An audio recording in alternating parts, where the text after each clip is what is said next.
Hey, what's going on? It's Robert, and you are watching Southpaw Autoworks. So, as you know, if you've been around here for any length of time on this channel, you know that we typically film stuff right here in the lab. However, in today's video, we're venturing out. We will be working on the automatic transmission. However, in this case, the transmission is bolted to a classic ride. All right, Southpaw Autoworks. We're on location today. Working with a buddy of mine's 55 Chevy here. It's got a little transmission leak. We're gonna do a little diagnosis on it and show you how to do some of the tips and tricks on how to get the transmission out of the car. And then we'll go through the stages of pulling the pump out, find out what's going on, do the repairs on it as necessary, put it back in, and get her all wrapped up for you. What we're starting with first is want to show you how to disconnect the throttle pressure cable off of the carb or throttle body. This happens to have a fuel injection unit on it, but disconnecting it's going to be virtually the same whether it's a carb or fuel injection. What we want to do is disconnect this cable here from the throttle body itself. Preferably is the way to do it is disconnect here, and then we'll disconnect outside the trans, and we'll leave the cable intact in the vehicle. And the reason being is you do have an adjustment right here, which is critical, especially on the 700 R4. We don't want to mess with that adjust. We want to leave that alone. So we'll just disconnect here and then down at the trans. So what I'm going to do is just needle nose pliers, try and get my hands out of the way if Robert can get a shot. And we're going to just push that forward, and it simply disconnects off that little button on the throttle body itself. And that's going to look almost identical on a carburetor setup, no difference. So we don't touch the adjust, we leave this cable intact. Next shot, we'll go underneath the car and we'll disconnect at the trans itself.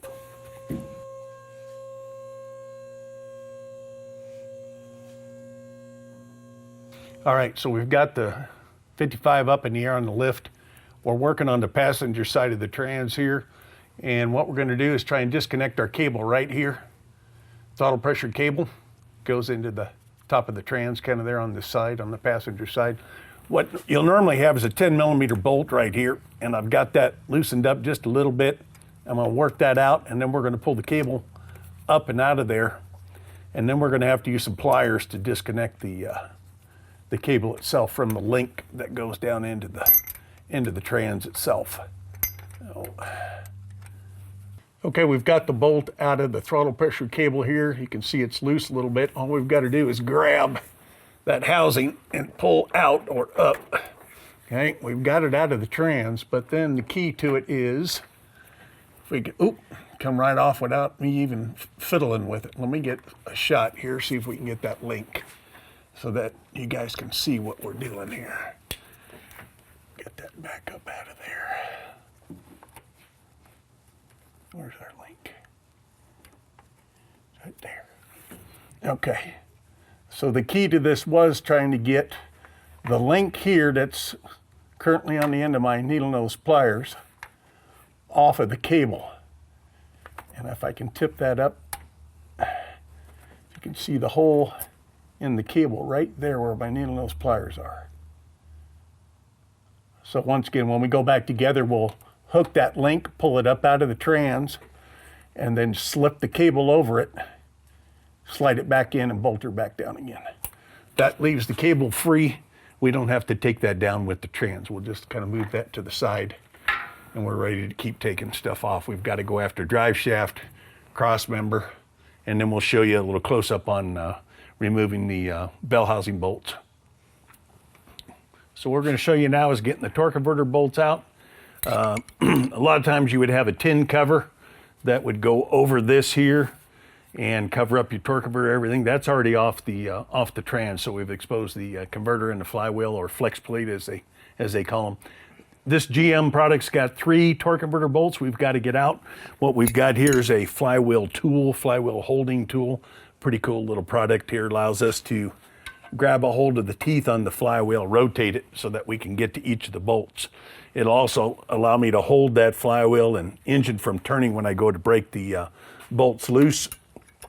So, which we're going to find out right now just how tight these are. They're pretty tight. Might have to ask for a longer wrench. Let's see if we can do it this way. Oh, Kenny, did you put these in? Man. All right, hell, we might have to dig up something. We're gonna need a longer wrench. Okay, we got a little longer bar here. I got one broke loose. This is number 2. We'll just do that, get them broke loose, and then we'll put a ratchet wrench on them.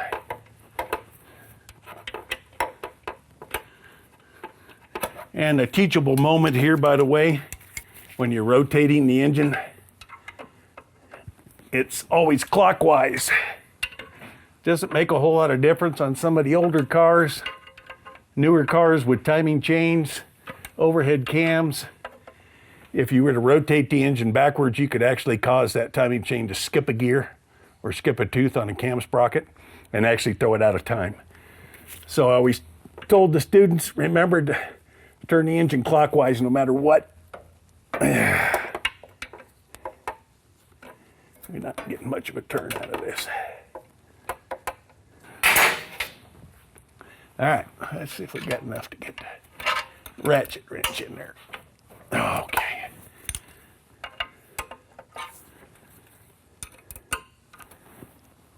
There we go.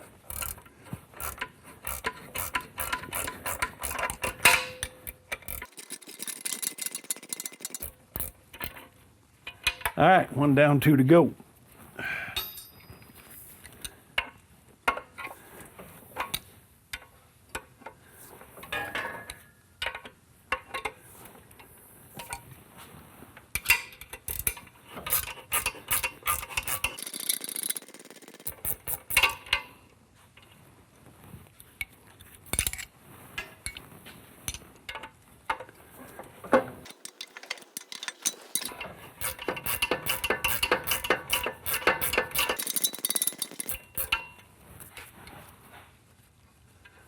All right, converter should be free. Should be able to move that separate from the flex plate or flywheel. Move that back towards the trans just a little bit. We'll move on to cross member and drive shaft.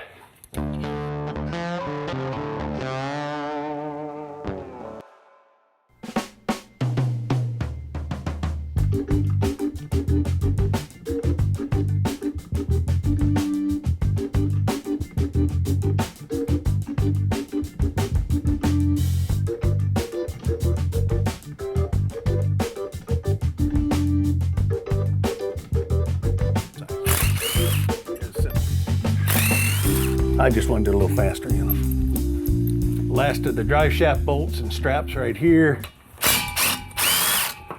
Get our drive shaft out. We may need a screwdriver or something to get it popped out. It looks like it's gonna come right out of there. Okay. Get that out of the way, move on to our cross member.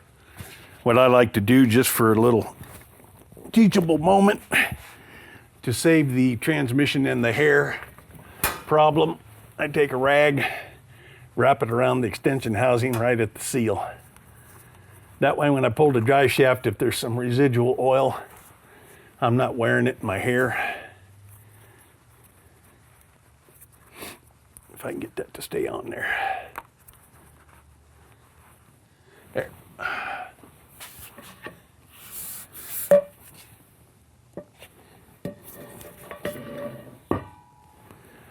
Okay, we'll get this cross member out of here.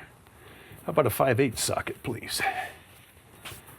Okay, getting our cross member out here, we've got 2 mount bolts that go up into the transmission mount itself. Get those out. And then we've got 2 outer cross member bolts.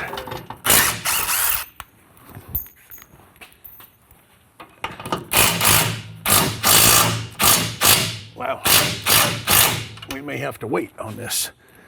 There's such an offset on this cross member from center line out here to where it mounts to the trans mount itself as I'm loosening it. I don't know if you can see that on camera, but it's actually tilting the cross member down. So I think I'm going to leave this bolt in a little bit and hold that there until we get our trans jack or a screw jack underneath there to hold that. Then we'll take our cross member out. I don't want that cross member trying to slip out on us. We've got a ground strap here that's been taken off, got loose, And then they had a brake line going across the back of the cross members. We got that loose. Hopefully we can sneak the cross member right back out of the way without disconnecting a brake line would be ideal. So, okay, we've got a screw jack here. We're gonna run up underneath the corner of the transmission pan. Block of wood here, preferably to spread the load out a little bit so we don't dent the pan. I like to go right on the corner if at all possible. We'll crank that up, and then we're going to see whether or not our cross member is going to sneak out of here. We'll take that last bolt loose, which I left in. Let me get the gun.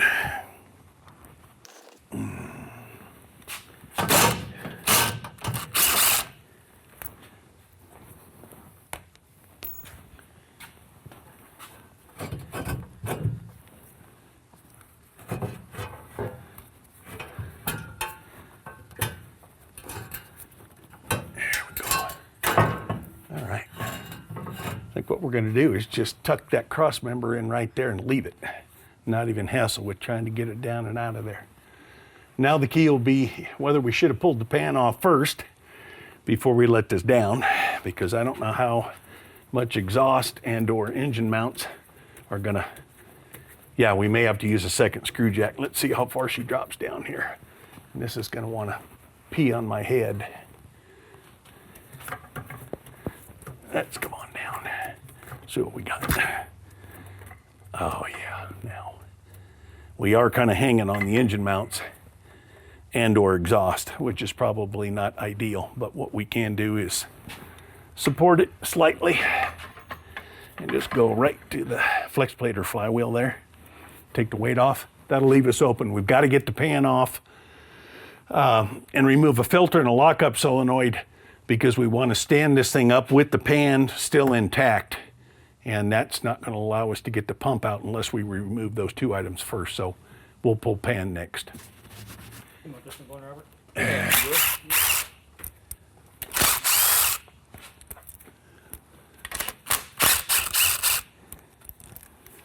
Now what I like to do, I've mentioned in some of the videos before, is come to the back of the pan rail because I'm going to get there last eventually.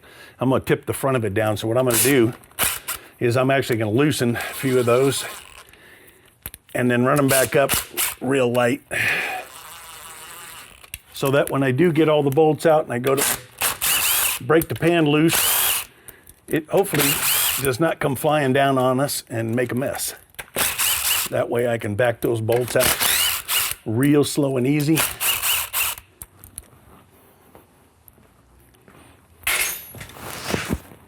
And for that, I'm going to turn the power down on the gun so I can back them off nice and easy. Now, ultimately, if I had all the bolts out and it would break free, she'd already be dropping down, but this has got some sealer on it.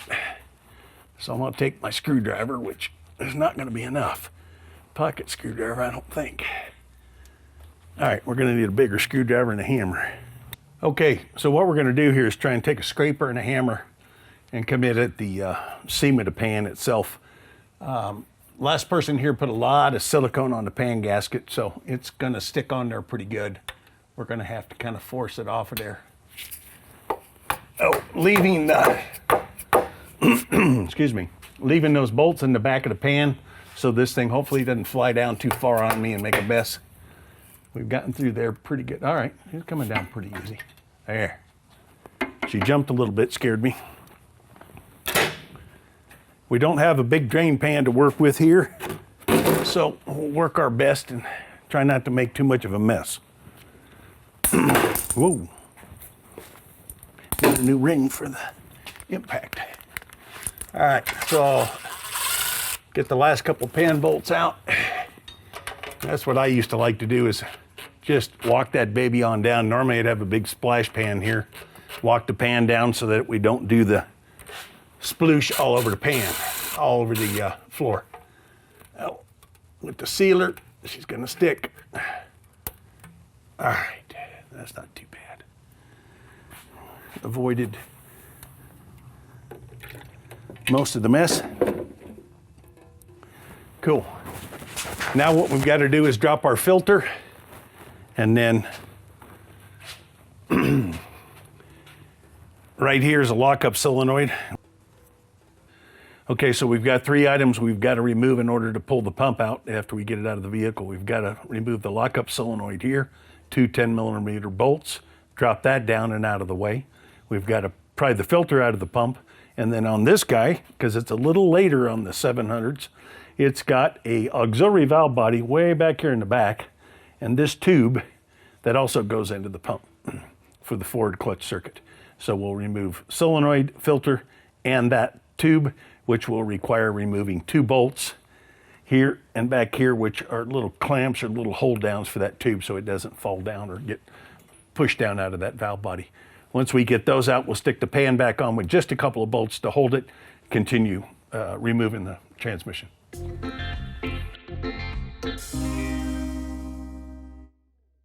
Okay, let's get our filter down. Just gonna stick a screwdriver on top of that, pry her down lightly. Get that out of our way. Now we'll get our lockup solenoid out. That screwdriver out of the way. 2 bolts.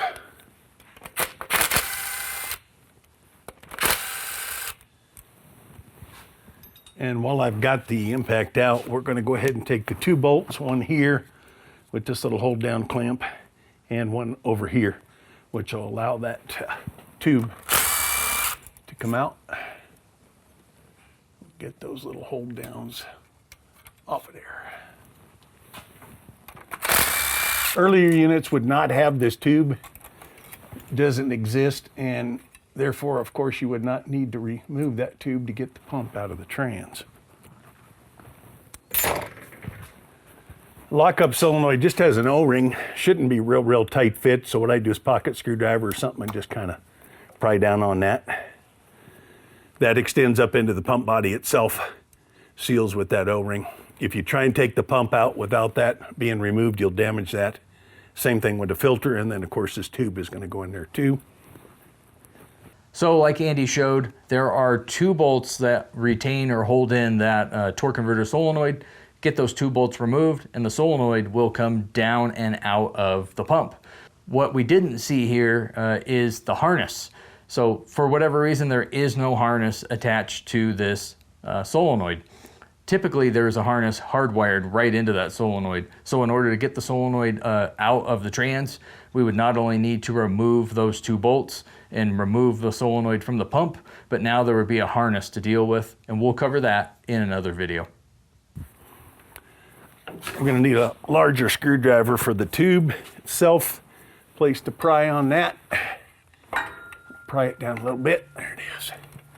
And then the front itself. Come on, baby. There she comes down. Yeah.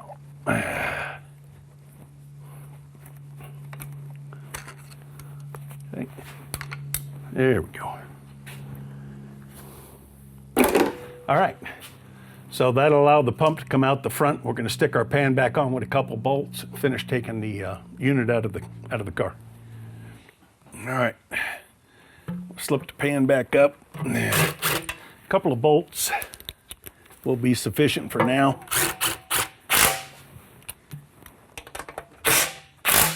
That's good.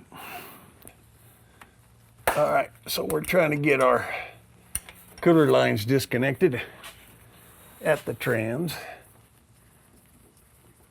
Had a little trouble getting them broke loose, kind of like the torque converter bolts.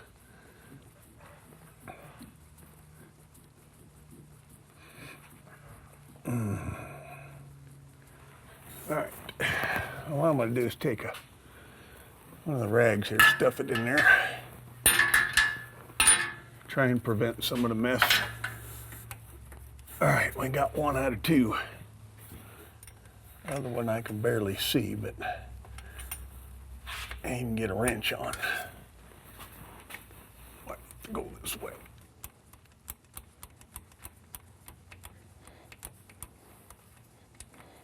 All right, we got those disconnected. We'll get our transmission jack underneath there and get some bell housing bolts out. see if we can get this thing out of there. Okay, get our transmission jack set up here.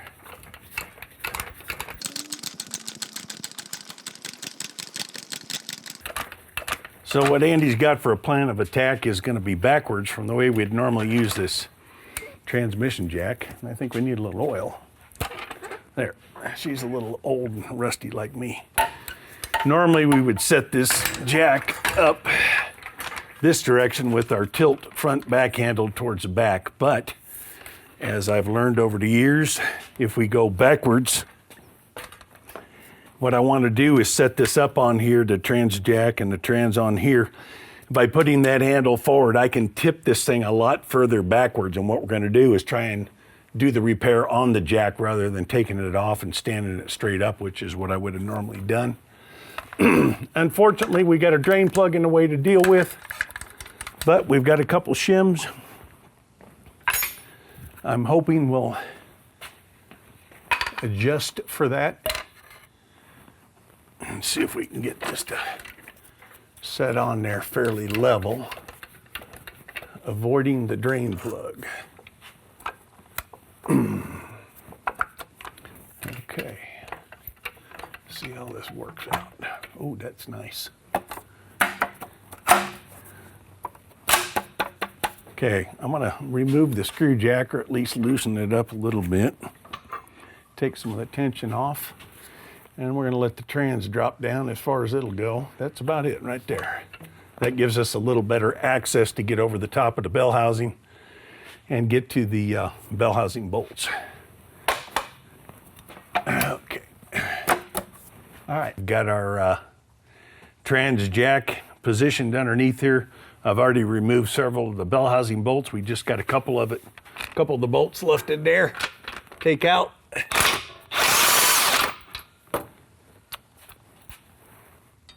One and one on the other side here.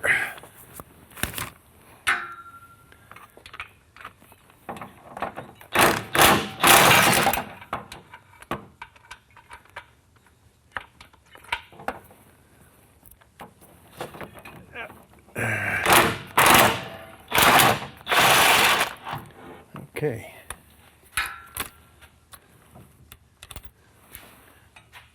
Just a note on one of the tools, that guy right there. If you were to do more than 1 or 2 transmission R&Rs, you'd want that baby. 1/2 inch on that end, 3/8 on that end, gives you just enough room to reach up over the trans and the bell housing. And then I've got one longer than that we use on the 4-wheel drive units when you've got a transfer case in the back. If you're looking for transmission parts, tools, and or supplies, be sure and check out the resources section in the video description down below.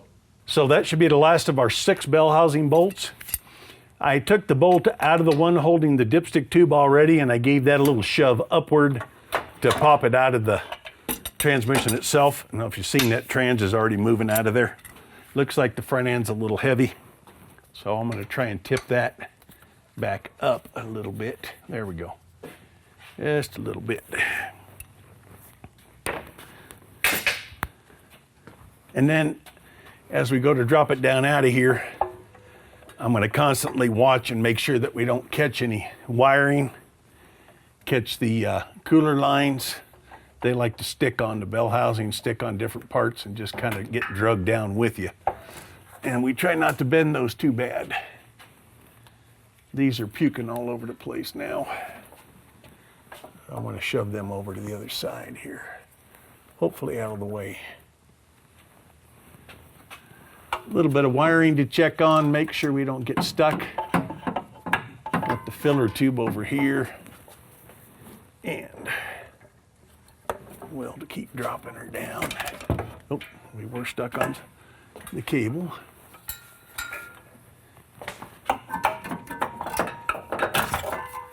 Filler tube out of the way.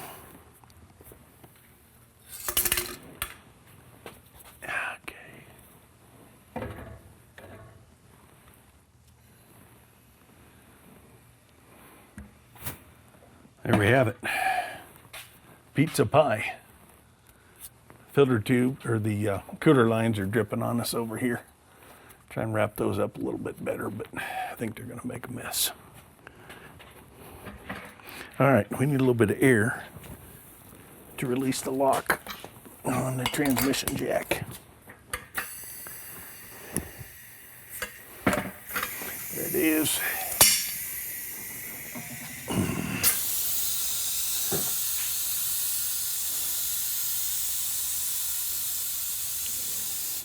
All right, 1700 R4 out of a 55 Chevy.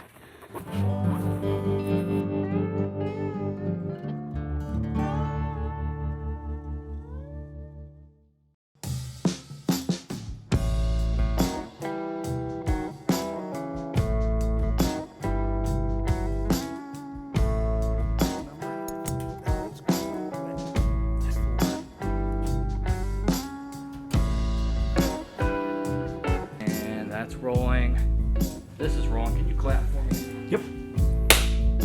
So we got our 700R here out of the 55. I've added a $700. I've got a strap around it here because when we Then tax on that. tax on that, You owe me $1. delivery. You owe me Wow. $1. Wow. You weren't filming, were you? Who we are. Huh? Yeah. Were you? Yeah. Oh, shit. No shit.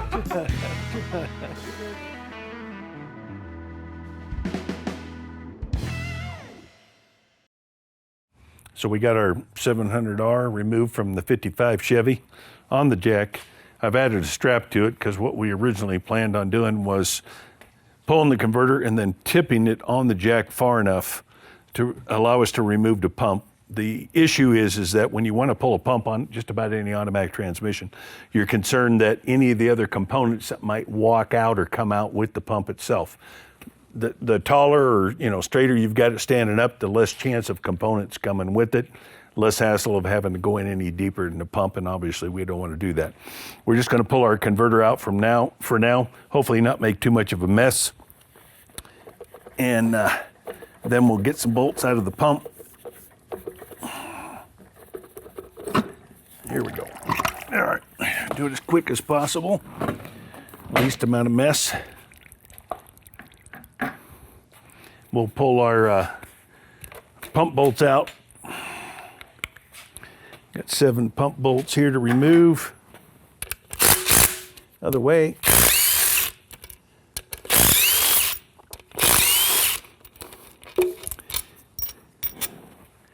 Those out.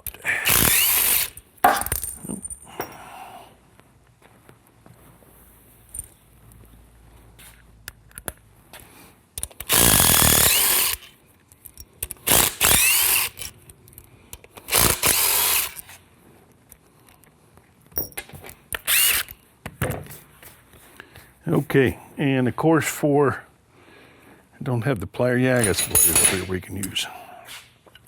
Just for general practices, the old end plate check. Pliers are slipping.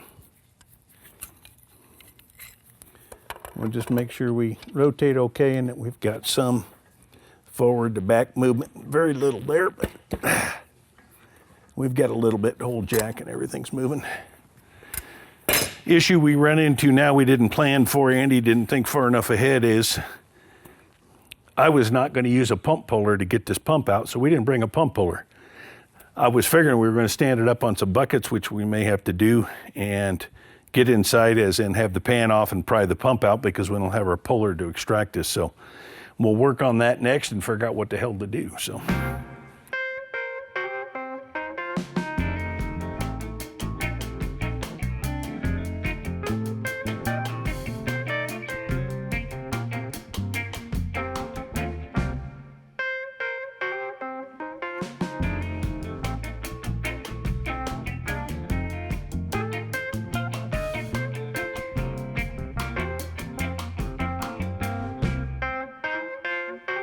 So what we're working with here is a possible bush fix, as they call it, a way to get this pump out because we didn't bring a puller with us. We weren't prepared. So what I've got is like a self-tapping bolt here in a 3/8 coarse thread, and I'm going to run them into 2 different this into 2 different positions in an attempt to put these 2 bolts in like we would do in some of the other videos, and just pop that pump out with a puller or a bar, hook bar. So I don't think I've ever actually done this before, but we're going to give it a try. That guy goes right in. I think he leaves us some threads to work with. And that one I'm just going to leave in there for the second bolt. So let's see what happens when I run this one in. Oh yeah, I think we might have a winner here. Well, we'll get a bar, see if Kenny's got a hook bar or a, what the hell did I call those things? Heel bar? Heel bar, I think is what they call them or whatever. And yeah, we'll try that, see if we can pop that pump out, but we'll go ahead and tip the thing up before we do that. So lunch break. We had been working for hours and had worked up quite an appetite. Kenny was kind enough to go pick up lunch for everyone, so there we were, enjoying a cold snack, munching on a burger and some fries. Of course, some stories were told along the way, some of which were probably lies.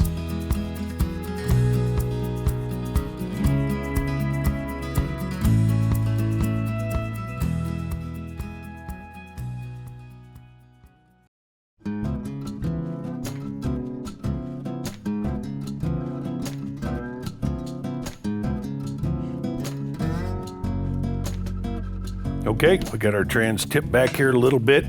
Got a strap on here, hoping that it won't flip off of the jack itself. Like I said, we want it tipped up as high as we can so that the components, when we pull the pump, don't come with it. So what we've done is rigged up a couple of bolts in here because we forgot our pump puller. And we're gonna see if we can get this pump out with this setup. Kind of a bush fix or redneck fix, but otherwise we'll have to rig it up in a bucket, pull the pan off, and pry the pump out from inside.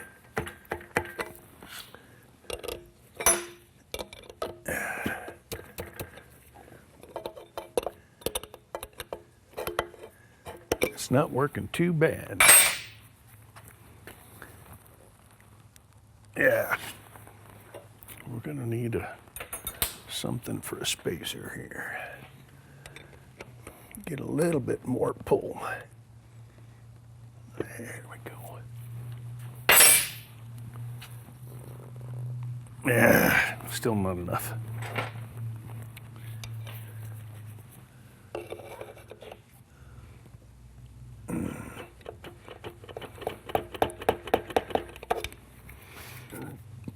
Excuse me.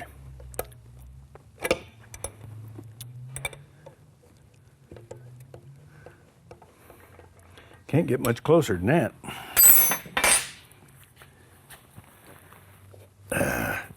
She's turning. That's a good sign.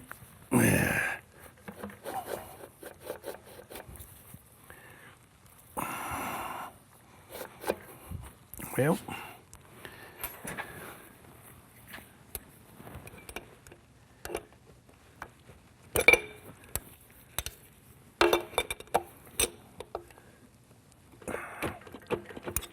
man.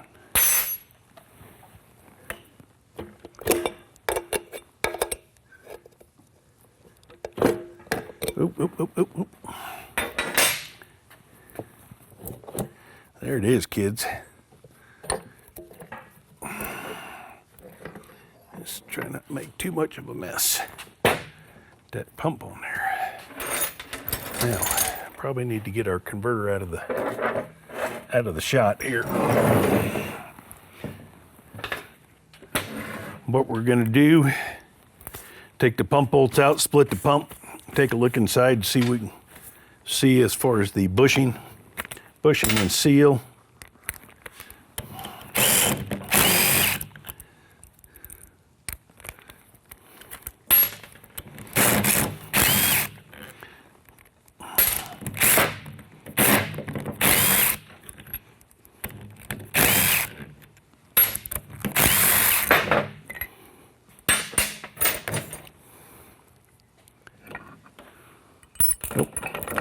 Got everything stuck to the stator here. Okay, we came off there. Okay.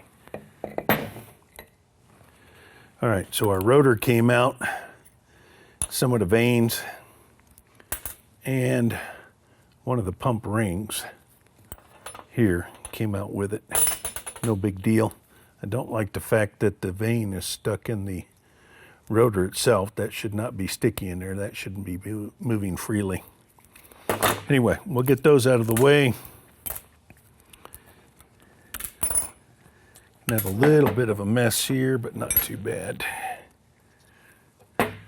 Well, let's just do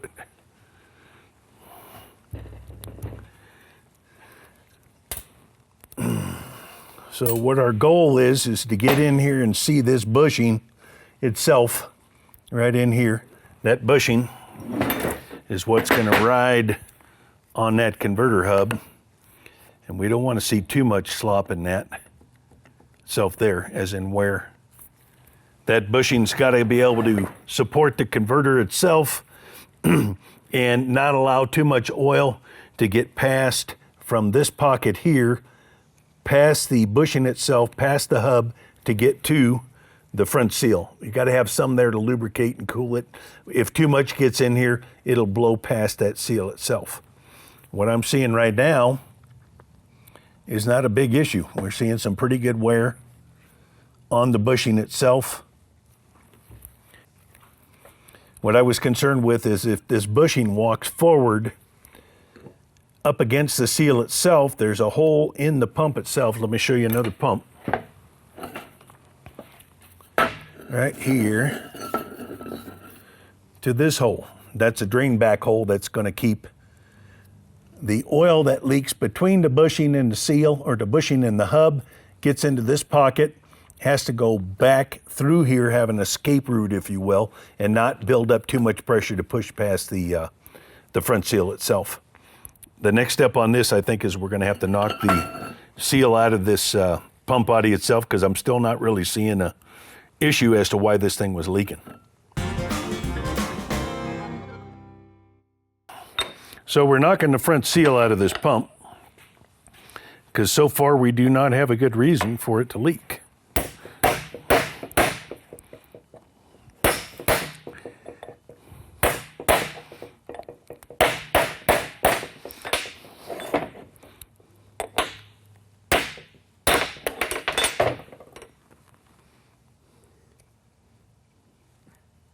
Garter spring is still in place. And I do not have a good reason for this to leak.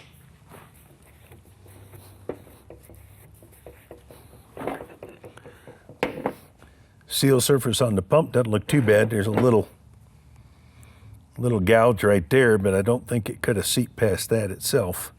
But I'm kind of looking to see if there might be a crack or something in the casting, or porosity, as they say.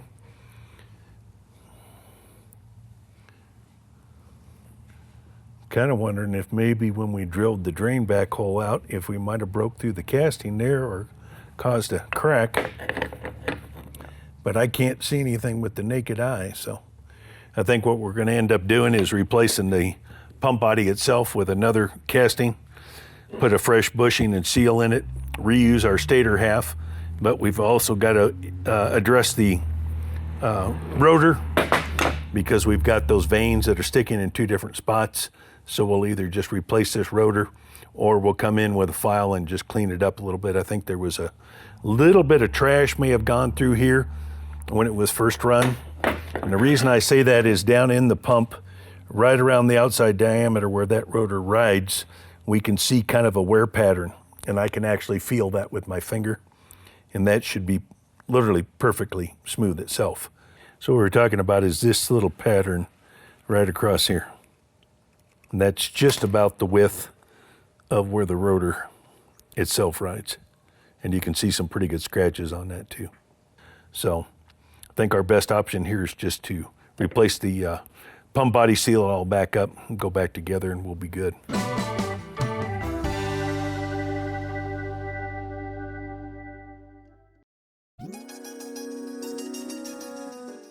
This show is a ton of hours to produce, and we could use your support. You can learn more by checking out the video description down below. So we originally planned on getting everything done on the Bel Air all in one run, all in one day. However, as you saw, we did encounter some setbacks along the way, all of which means that we're going to be paying both Kenny and the Bel Air another visit on another day. So if you haven't done so already, be sure to subscribe and hit that notification bell too, so you don't miss out on any upcoming videos. As always, thank you so much for being here. We greatly appreciate your viewership, and we really enjoy reading your comments. Thanks as always for your time. Catch you later.